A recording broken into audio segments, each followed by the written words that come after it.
Halo semuanya, aku mau bikin video ini untuk kasih awareness buat teman-teman yang mungkin nggak tahu ini sebelumnya, kayak aku nggak tahu ini sebelumnya. Jadi mungkin teman-teman bisa belajar dari pengalaman aku supaya nggak ngulangin kesalahan yang sama. Jadi aku punya nomor prabayar di salah satu provider yang memang nomor prabayar itu tuh sudah aku nggak pakai dan jadi nggak aktif. Dan akhirnya karena aku nggak pernah ngisi pulsa, tapi aku masih keep nomornya karena kadang-kadang tuh OTP datang masuk, terus kayak nomor ini tuh masih terhubung sama bank-bank beberapa bank sama kartu kredit. Nah, aku biasanya cuma ngisi pulsa kayak 10.000, 25.000 supaya tetap aktif aja. Cuman ada momen aku tuh lalai, dan kesalahan aku tidak memperpanjang masa aktifnya sehingga itu jadi masa tegang.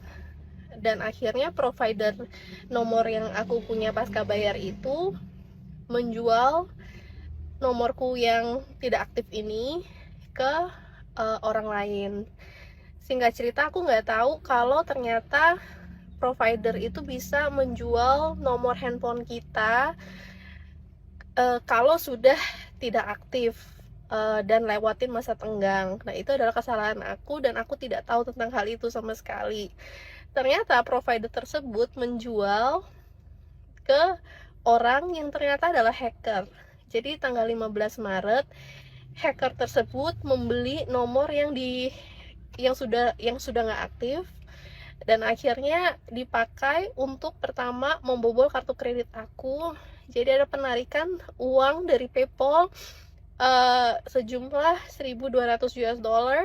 Habis itu akun Shopee bisnis aku masih connect ke nomor lama karena aku mau pakai nomor baru aku, tapi nomor baru aku tuh udah terpakai di nomor Shopee yang lainnya. Jadi memang aku masih pakai nomor lama itu. Dan akun Shopee bisnis aku, Miral Sugar Wax, diganti emailnya, diganti passwordnya, dan berusaha mencoba untuk mengambil saldo yang ada di Shopee aku, di Shopee Miral Sugar Wax. Orang hacker tersebut juga belanja 500.000 rupiah di akun Klook, dan dia mencoba membobol banyak sekali aplikasi-aplikasi yang memang masih nyangkut ke nomor lama aku. Singkat cerita, kejadian itu sesuatu yang masih baru banget, jarang banget orang ngasih tahu tentang hal ini.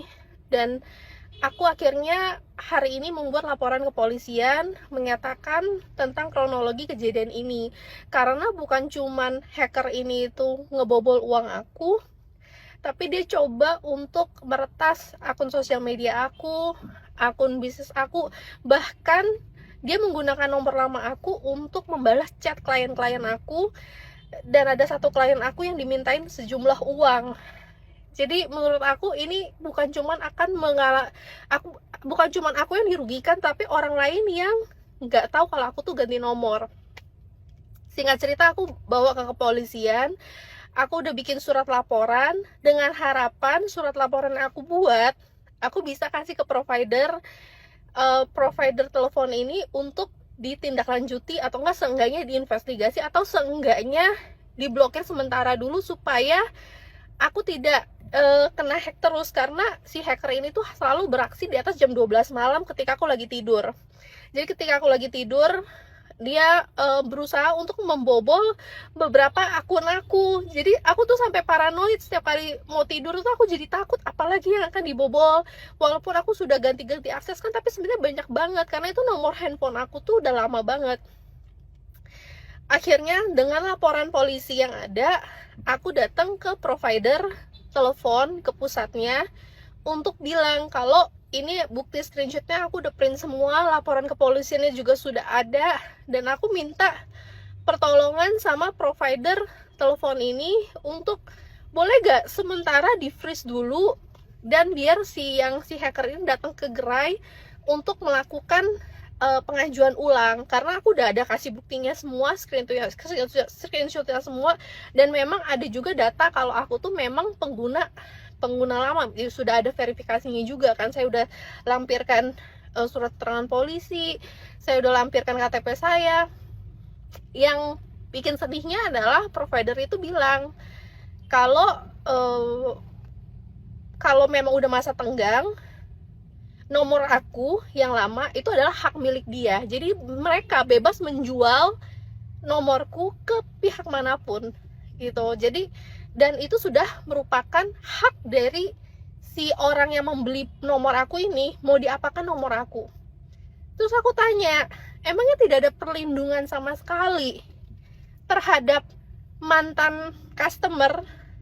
Aku kan juga customer gitu loh, kenapa tidak ada perlindungan terhadap diriku? Singkat cerita dia bilang, ya semestinya kamu sebagai customer, kamu tetap keep nomor itu. Jangan sampai nomornya itu masa tenggang, terus isi pulsa. Kalau misalnya itu lalai dilakukan, ya udah, intinya provider tersebut berhak untuk mengambil aku punya informasi, mengambil aku punya nomor handphone untuk dijual ke siapapun itu, gitu loh. Aku mengakui ini adalah kesalahan aku karena aku tidak melanjutkan untuk ngisi pulsa. Tapi aku bilang ini kan udah kejadian, ini adalah kesalahan aku. Tapi setiap hari si hacker ini tuh mencoba melakukan pembobolan menggunakan nomor handphone nama aku. Apakah tidak ada perlindungan sama sekali dari provider kepada aku gitu loh, pihak yang dirugikan dengan segala macam screenshot. Nah, provider yang bilang ya ntar coba saya lanjutkan ke pihak terkait lah, saya coba ajukan ke pihak departemen komplain segala macam. Jadi tidak ada aksi. Terus aku bilang, setiap malam si hacker ini terus beraksi, apa yang bisa dilakukan oleh kamu untuk melindungi aku gitu loh. Intinya gak ada sama sekali. Gini, aku nggak mau komplain tentang atau nggak mau seek justice tentang provider yang satu mana, karena udahlah useless lah menurut aku. Cuman yang bikin aku sedih itu cara jawabnya, cara penanganannya. Aku ngerasa kayak nggak ada empatinya sama sekali, dan aku nggak pernah aku kan juga pembisnis ya, jadi aku nggak pernah setidak mau mendengarkan itu. Jadi malah dari tadi conversationnya aku terus yang disalahin, siapa suruh lu nggak perpanjang, siapa suruh lu nggak isi pulsa. Aku bilang iya, aku salah, aku tahu aku salah, tapi aku butuh perlindungan juga. Karena kalau kamu jual misalnya ke siapapun itu aku nggak masalah, tapi jangan sampai jual informasi aku dan nomor handphone aku ke orang hacker tersebut gitu loh. Sampai aku berpikir, kok bisa hacker itu tuh bisa beli nomor aku gitu loh, tahu dari mana informasi kalau nomor aku tuh ternyata udah masa tenggang. Aku jadi berpikir-pikir, ini kenapa bisa kejadian pas banget tahu kalau memang aku pengusaha dan nomor itu terlink ke banyak banget bank. Akhirnya sekarang kartu kredit aku kena bobol, akun aku kena bobol, aku punya sosial media kena hack juga. Jadi banyak sekali dan aku butuh perlindungan gitu loh. Ternyata lumayan sedih juga ya, maksudnya sebagai seorang warga Indonesia ternyata perlindungan yang aku imajinasikan itu nggak nyata gitu, nggak eksis. Aku ngerasa kecewa banget hidup di negara yang aku bela dan aku bangga-banggakan gitu. Tapi ternyata untuk sesimpel ada empati terhadap orang yang kena musibah aja, ada empati untuk ya udah seenggaknya cari jalan keluar bersama, itu ternyata nggak ada gitu loh dari perusahaan sebesar itu.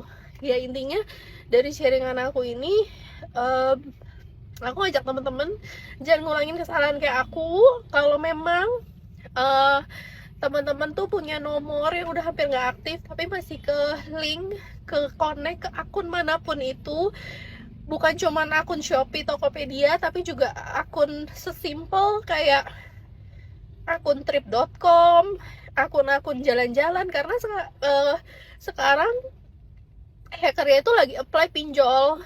Jadi dia pakai nomor aku, pakai identitas aku untuk apply pay later di akun trip.com gitu. Jadi bener-bener di cross check semuanya. Kalau udah nggak pakai lagi nomor handphonenya, di unlink semuanya ke aplikasi-aplikasi yang kira-kira bisa ada potensi untuk menarikan dana via kartu kredit, atau enggak potensi untuk kayak pinjol-pinjol gitu, atau pay later, tolong di-unlink semuanya. Tapi kalau memang itu nomor itu ternyata penting buat teman-teman, dan teman-teman nggak tahu kalau itu nomor bisa dijual sama provider, kalau sampai nggak ngisi pulsa, please bikin aja itu jadi pasca bayar, bayar seminimum mungkin. Atau enggak, ada follower aku yang bilang prabayar tuh bisa bayar, cuman bayar berapa 100.000 lebih untuk bisa masa aktif 1 tahun. Biarin kejadian aku ini, intinya soal kerugiannya aku ikhlas. Yang bikin aku sedih adalah mungkin lebih kayak ke feeling gitu loh, feeling of tidak berdaya dan tidak dapat perlindungan secara hukum. Tapi it's okay, kerugian aku ikhlas. Mungkin ini terjadi supaya aku bisa sharing ke teman-teman, jangan ngulangin kesalahan kayak aku. Gitu aja. Thank you for listening.